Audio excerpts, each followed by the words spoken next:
Sonra buğda 4-cü, 5-ci, 6-cı yerlərdə gələn qidadır. Çox az, çox nadirən görülür. 0,3-0,5 gluten dediyimiz maddə var tərkibində əslində. Protein vardır ki, ona qarşı ola bilər ki, buğda allergiyası atopik dermatit, yəni allergik rinit, asmaya səbəb ola bilir. Özəlliklə asma və anafilaksiya riski, məsələn, buğda mədənində çalışan, dəyirmanda çalışan insanlarda asma yarana bilər. Ya da buğda çörək yedikdən 1-6 saat sonra idman eləyirsə bir xəstə, bəzən ona qarşı həssasiyyət varsa, onda anafilaksiya yarana bilər. Ya da bu çörək yedikdən sonra bir ağrı kəsici içdi, alkoqol içirsə, anafilaksiya yarana bilər ki, onunla reaksiyona girir çünki. O təbii ki, hər insanda olmur. Buğdaya qarşı həssasiyyəti olan insanlarda yaranmış olur.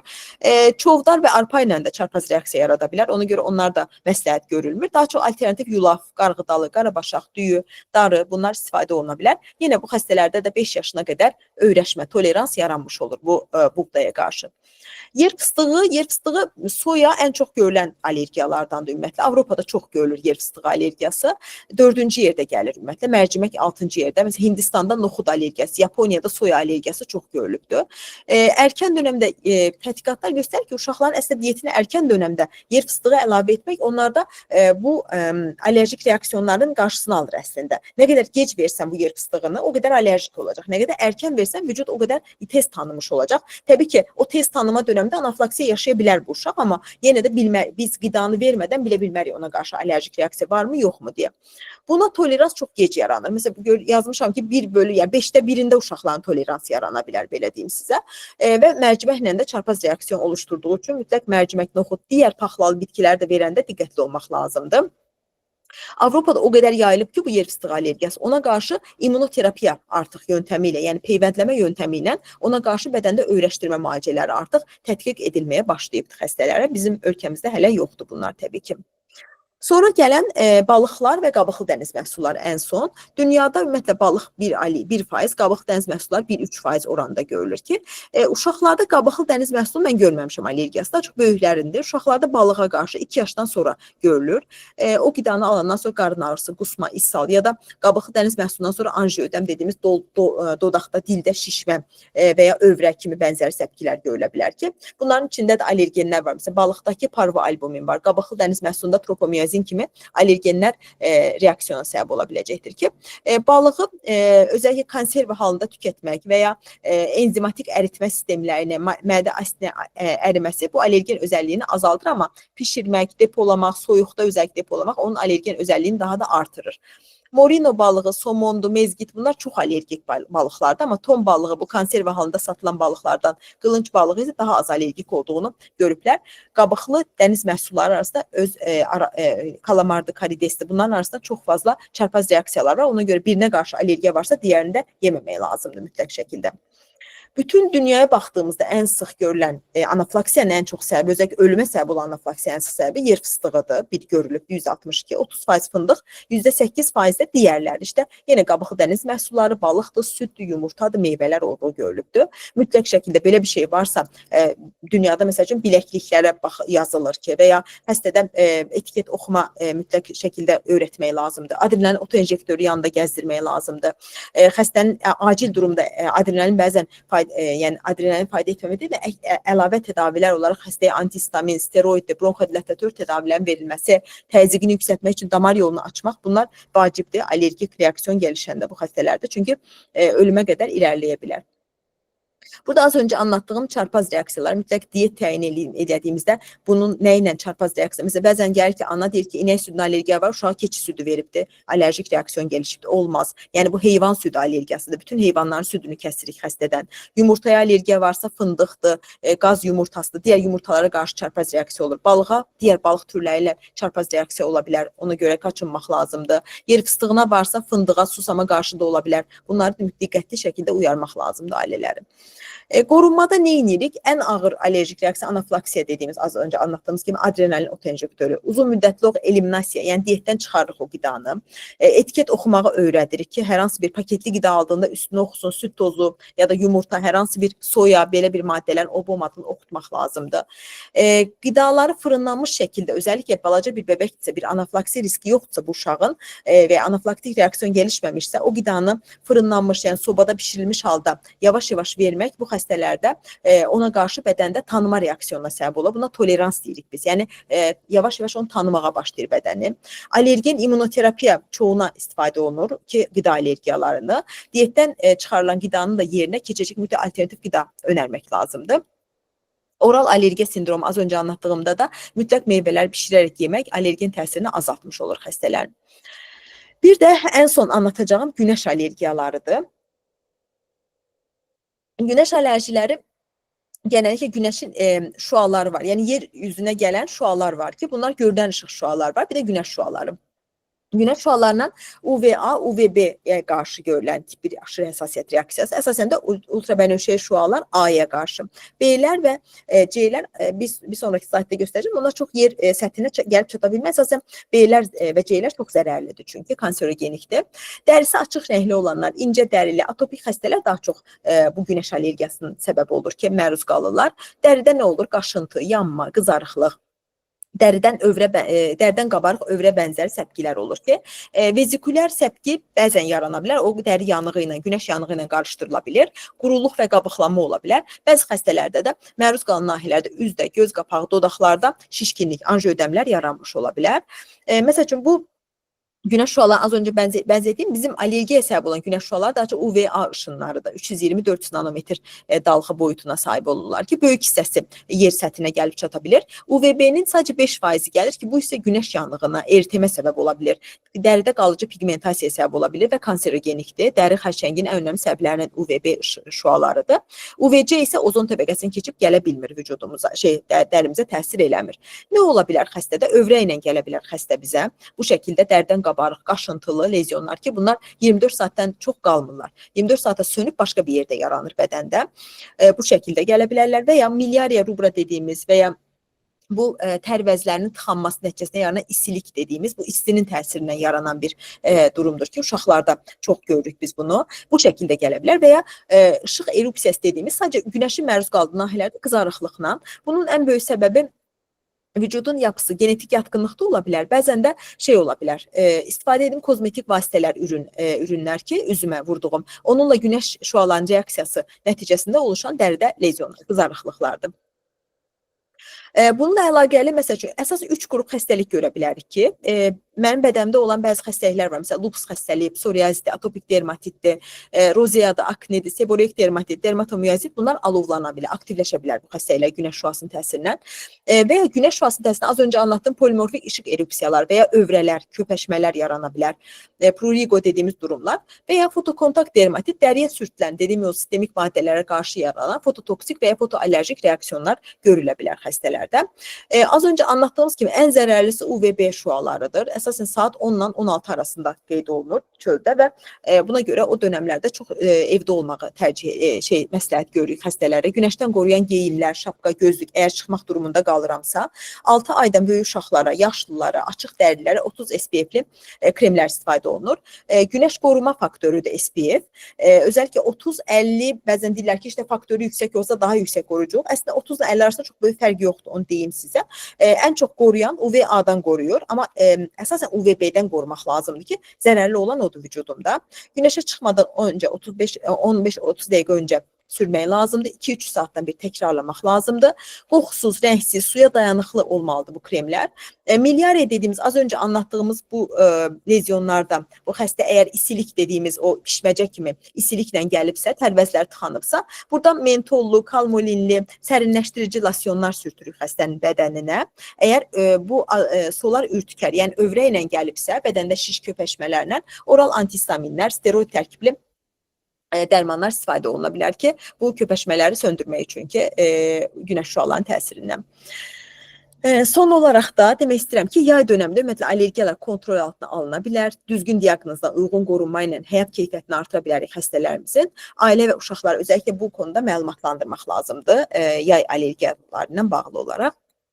Diqqətiniz üçün təşəkkür edirəm. Təşəkkür edirik doktor, çox sağ olun. Hətta bir nəfər sual verib, chat bölməsinə yazıb, salam doktor, hər vaxtınız xeyir olsun. Zəhmət olmasa üz dərisində allergik reaksiyalar, müalicələr haqqında məlumat verə bilərsinizmi?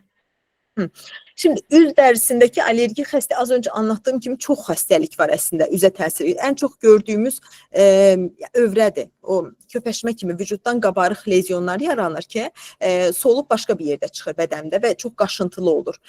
Onların müalicəsi yəni hər bir şeyin fərqli olur. Dediyim kimi tetikləyicilər bir çox səbəb ola bilər. Yəni günəş şüası, qidalar ya da hər hansı bir təmasla bu kozmetik vasitələr, kontakt dermatit şəklində hər bir müalicəsi fərqlidir. Genəlliklə bizim övrə isə əgər xəstədə ağızdan antihistaminlər və çox ağır durumlarda sistemik olaraq steroid tədavilər verə bilirik, amma birinci növbədə səbəbi tapmaq lazımdır.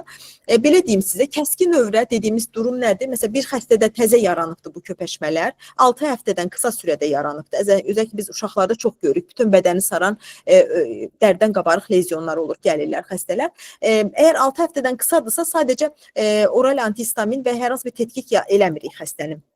Eğer 6 həftədən çox davam edirsə, xroniki dönəmə keçirsə, o zaman bir çox xəstəlikləri araşdırmaq gerekir ki, burada sistemik xəstəliklər daxildir, idiopatik ola bilir, səbəbsiz ola bilir, nə bilim, bağırsaq xəstəlikləri ya da hər hansı bir autoimmun xəstəliklər, bunları araşdırmaq lazımdır. Yəni, xroniki dönəmdə biz səbəb axtarırıq, amma kəskin dönəmdə yanaşmamız eynidir. Yəni, ya sistemik antihistamin tədaviləri, sistemik steroid tədaviləri verilə bilər xəstələrə, bu şəkildə şey edə bilərik. Amma təbii kontakt dermatitlərdir və ya egzemadır, məsəl üçün dəridə quruluqdur, qaşınmadır və tökülən yaralar yaranırsa, onda fərqli tədavilər, topikal olaraq nəmləndiricilər və digərlərini. Yəni əslində dəri allergiyasında mütləq xəstəni görmək vacibdir və dərinin şəklini görmək. Ən azından telefonda şəklini göstərməlidir ki, ailə bu şəkildə olur, bundan əziyyət çəkir uşağım ya da özü. Ona görə diaqnoz qoyub müalicəsini eləyirik. Tamam doktor, teşekkür edirik. Bir nəfər soruşub ki, bəs salam hamiləlik zamanı ananın sonradan qazandığı allergiya, məsələn, qida allergiyası dölə təsir edirmi? Yəni, ananın allergiyası genetik yolla bəbəyə ötürülürmü? Yox, belə bir şey yoxdur. Yəni, anada olan qida allergiyası uşağı da diyetə almağa gerek yoxdur. Yəni, onun transplansentar yolla keçməsi, uşağa təsir eləməsi, bunu ancaq uşağa o qidanı verdikdən sonra görə bilərik. Kesinlikle, yani biz önceden bunu deyə bilmərik. Amma məsəl üçün deyək ki, anada, atada asma xəstəliyi var. Birində var və ya allerjik rinit var, burun allergiyası var. O uşağın tədqiqatlar göstərib ki, qida allergiyanında belə bir durum yoxdur. Amma bir anada, bir atada birində varsa valideynlərin 25% uşağa keçmə ehtimalı var. Allerjik rinit və astımın iləriki zamanda o da görəcək uşaqda. Əgər ikisi də allergik asma və ya rinit xəstəsidirsə, o uşaqların da, məsələn, doğulan uşaqların 50% allerjik doğula bilir. Yoxsa belə qida allergiyalarında belə bir şərt yoxdur. Bəs doktor, ana südü vasitə tutan ki, ananın bir qidaya allergiyası var. Qidanı yedikdən sonra övladına süd veribdi. O südə qarşı bir allergiyası yaranırmı övlad? Yox, yaranmaz. Uşaqda süd allergiyası varsa, yəni süd məhsullarına qarşı da buna inək süd allergiyası deyirik. O zaman reaksiyonlar yaranır. Anada olan allergiya südlə uşağa keçmə deyə bir şey yoxdur yəni. Amma uşağın süd allergiyası ola bilər ki, onu da testlərlə təyin edəndən sonra ananın qidalanmasında süd məhsullarını kəsirik ki, uşağa keçməsin və uşaqda allergiyana səbəb olmasın deyə. Tamam doktor. Bir nəfər yazıb, salam doktor, SPF 50 istifadəsi zamanı neçə saatdan bir yeniləmək lazımdır və tərkibində əsaslı nəyə diqqət etməliyik? Genellikle 2-3 saatte bir məsləhət görülür SPF-i. Bu arada 50 ilə 30 arasında bir fərq yoxdur. Məsələn, mən genelliklə xəstələrə 30 SPF önərirəm. Niyə görə? Çünki 30 SPF 97%, 50 SPF 98% qoruyucu. Yəni 1% fərq var aralarında. 30 SPF-lə dəridə D vitamini yaranır. Çünki 50 SPF sürəndə o D vitamini yaranmasını mən azaltıram dərimdə bu şeylə, günəş şüalarının təsirindən. Ona görə 30 SPF tərkibi qoxusuz, rəngsiz olacaq və suya dayanıqlı olacaq. Çünki tərliyirəm, istər-istəməz yay ayıdır ya da suya girirəm, çıxıram ki, suya dayanıqlı olmasını daha çox tercih eləyirəm. Genəlliklə önərilir ki, dənizə girdin, çıxdın, banyo yapdın, çıxdınsa mütləq tək sürməlisən təkrardan. Amma məsləhət görülən o şeyin dəri günəş qoruyucularının qoruma müddəti genəlliklə 3 saat, ortalama 3 saatdır. 3 saatda bir yeniləmək məsləhət görülür. Bəs doktor, normalda belə bir şey də eşitmişdim ki, bəs tam qış aylarında günəş olmadığı təqdirdə belə SPF istifadə etməmiz lazımdır. Bu da doğrudurmu? Bizim ölkəmiz üçün əslində doğru deyil. Bizim ölkəmiz çox günəş alan ölkə deyil. Amma yəni hardakı günəş var. Çünki ultrabənövşəyi şüalar ancaq günəş şüalarıdır. Günəş ortaya çıxdığında ortaya çıxır. Yəni qış aylarında əgər bir də nə demək lazım? Məsəl üçün əgər bir dağ yuxarıya doğru getdikcə, yəni yüksəyə doğru da məsələn dağlıq yerlər var ki, bəzən alpinistlərdir, dağa çıxanlardır və s. Məsələn onlar istifadə etməsi lazımdır. Çünki yuxarıya doğru çıxdıqca o şüalanma riskimiz daha yüksəlir ki, onların günəş şüasına məruz qalma ehtimalı daha yüksəlir.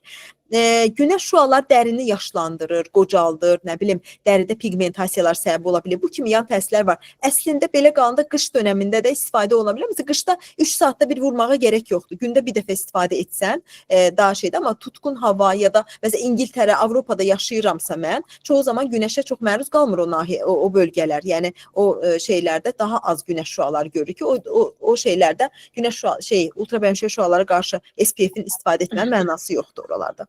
Bizim ölkəmizdə də çox görünür. İndi günəş çıxır.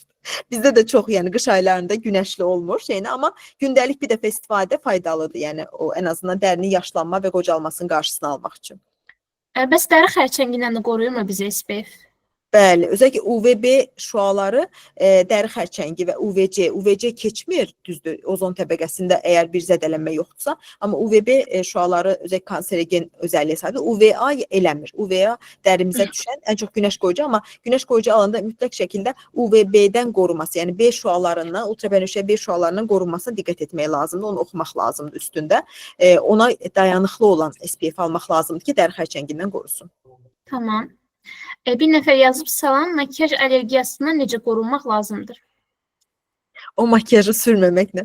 Yəni ümumiyyətlə allergiya genəlliklə ondan necə deyim də, bir şey, bir krem deyirik, bir kontakt dermatit deyirik də, biz ona makiyaj ya da hər hansı bir yerə sürdüyüm kremin təsirindən yaranan allerjik reaksiyona bir daha o vasitəni istifadə etməməkdir və ya içərisini oxuyaraq, içərisində olan yabancı maddələr varsa, onlarla təması aradan qaldırmaqdır. Yəni mümkün olduğu qədər onlardan istifadə etmək daha qoxusuz, iyisiz. Məsəl üçün indi nə bilim düzgün olmaz burada ad çəkmək. Məsələn Bioderma dediyimiz firma var, işte La Roche-Posay var. Məsələn onların hipoallergenik, bu bizim də uşaqlara yazdığımız kremləri var ki, onlardan istifadə etdiyinizdə nəmləndirici krem olaraq. Çoğu nəmləndiricilərin qoxulu olur, özəl şeylərdə, firmalarda olanlar, amma genəlliklə daha keyfiyyətli olanları almaq məsləhət görülür. Əgər elə bir kontakt dermatitiniz varsa, mütləq aptekdən nəmləndirici almanız məsləhət görülür. Bioderma və ya La Roche-un kremləri daha təsirlidir, daha yaxşıdır, yəni. O parfümsüz, qoxusuz olduğu üçün. Sonra yazıb ki, bir nəfər uşaqda günəşə qarşı allergiya varsa, hər dəfə köpüşəklik səpki yaranmalıdırmı? Ümumiyyətlə günəşə qarşı allergiyası var, yəni günəşə qarşı allergiya fərqli tiplərdə gedə bilir uşaqlarda və ya böyüklərdə. Əgər övrə yaranırsa, bəli, hər səfərində eyni şəkildə. Burada övrənin yaranma səbəbi də bu ultrabənövşəyi şüalar A dediyimiz UVA və UVB şüaları olur. Solar ürtükər deyirik biz ona. Yəni istilik və günəşin təsirindən yarana bilər. Onlar da günəş qoruyucu kremlər çox yaxşı təsir göstərir. Amma yenə də örtmək lazımdır. Məsəl üçün bir allergiyası varsa uşağın şapka istifadə eləsin, qolu uzun və şalvar kimi şeylər daha belə ağ rəngdə, yəni günəş şüalarını geri qaytaran incə pambıq şeylər giydirə bilər uşaqlara ki, o övrələr yaranmasın deyə. Bir allergenə qarşı həssasiyyət varsa, bəli, hər səfərində olacaq, ona görə ona diqqət etmək lazımdır. Körpə 5-6 aylıq üçün SPF seçimini necə etməliyik? 30 SPF-lik istifadə olunar. 5 ay deyil, 6 aydan sonra genəlliklə yazılır. 5 ayın altında uşaqlara çox məsləhət görülmür. Hələ təcrübələr onu göstərir ki, 5 ayın altında denənməyibdir. Bu SPF-lərin təsiri bilinmir. Amma məsələn, mən yenə də məsləhət görürəm düzü. Yəni bir zərər gələcəyini düşünmürəm o SPF-in içərisində olan, qatqısız olanı. Məsəl üçün yenə Biodermanın SPF-lərini yazıram ya da La Roche. İçində qoxu, parfüm, hər hansı bir maddə yoxdur. Bəzən sink oksid, titanium kimi maddələr var içərisində ki, onlar çox yaxşı dərini qoruyurlar. İçərisində məsəl üçün alanda diqqət etmək lazımdır. 5-6 aylıq uşağa bəli 30 SPF-li olan qoruyucular yazmaq lazımdır. Dəri günəş qoruyucularını. Salam, allergik rinitin müalicəsi zamanı burun balıq qulaqlarını əməliyyatla götürmək bir seçim hesab edilə bilərmi? Bu belə deyim sizə, uşaqlarda bir seçim deyil, amma böyüklərdə olunur. uşaqlarda heç bir şeyin, yəni ki, uşağın burnu inkişaf edən bir orqandır, elə düşünün. Ona görə məsələn əməliyyatlar da olunmur burunda 15-18 yaşına qədər uşaqlarda. Yəni 15 yaşına qədər qorumaq lazımdır. Amma bir xəstənin əgər xroniki allergik riniti varsa və balıq qulaqlar o qədər böyüyür ki, sonradan poliplər falan yaranır burun içərisində. Elə durumda balıq qulaqlarının da müəyyən qismini kəsirlər, adenoidi də alırlar, poliplərini də kəsərək cərrahlar əməliyyat edə bilirlər. Amma uşaqlarda bu önərilən bir müalicə metodu deyil. Salam doktor, ətirlərə allergiya haqqında məlumat verə bilərsiniz? Müalicədən nədən istifadə oluna bilər? Yenə kozmetik vasitə kimi əslində bu da, yəni ətirlərin bir testi yoxdur əslində təyin etmək üçün ki, bu imeni, bu parfümə, qoxuya qarşı allergiyası var. O kimyasal olduğu üçün burun içərisində allerjik reaksiyon səbəb olursa, mümkün olduğu qədər istifadə edilməyəcək o qoxulardan, parfümlərdən. Yəni onun özəl bir müalicəsi yoxdur. Birinci növbədə allergiyanın ən önəmli müalicəsi o allergendən uzaq durmaqdır. Yəni onu mütləq şəkildə kənarlaşdırmaqdır, uzaq durmaqdır ki, antihistamin preparatları ya da burun spreyləri istifadə etməmək üçün əgər mənim bir qoxuya allergiyam varsa, ondan o parfümü istifadə etməməliyəm.